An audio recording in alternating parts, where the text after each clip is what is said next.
శ్రీ గురుభ్యో నమః. వైష్ణవీదేవి జ్యోతిష్యాలయం ఛానల్ భక్తులందరికీ గురుదేవుల యొక్క ఆశీస్సులు.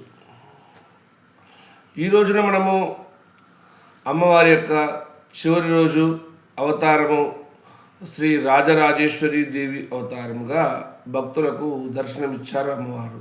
ఎందుకంటే రాక్షసులతో యుద్ధం చేసి 9 అవతారాలు ఎత్తి రాక్షసులందరినీ సంవరించి అమ్మవారిని వచ్చేసరికి దేవతలు, దానవులు, మానవులందరూ కూడా స్తుతించారు.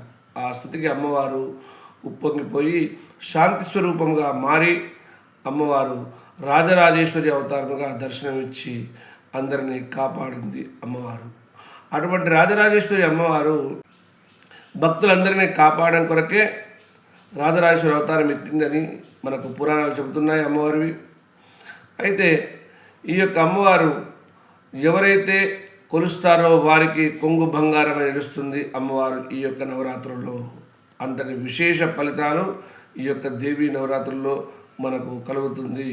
శరన్నవరాత్రులు అని శరదృతులు వచ్చినాయి కాబట్టి శరన్నవరాత్రులను మనం పిలుస్తూ ఉంటాము అమ్మవారి యొక్క నవరాత్రులను. ఈ రోజున అమ్మవారికి కాషాయపు రంగ చీర ధరింపజేసి ఆ యొక్క లడ్డూలు, చిత్రాన్నము నైవేద్యం నివేదన చేసినట్లయితే అమ్మవారు సంపూర్ణ అనుగ్రహంతో మనలందరినీ కూడా కాపాడుతుంది, కరుణిస్తుంది. అందరినీ ఆరోగ్యవంతులుగా, ఆయుష్యవంతులుగా, సకల సౌభాగ్యాలతో వర్ధిల్లేటట్టుగా చూస్తుంది అమ్మవారు. శుభం భూయాత్. సర్వే జనా సుఖినో భవంతు. సమస్త సన్మంగళాని భవతు.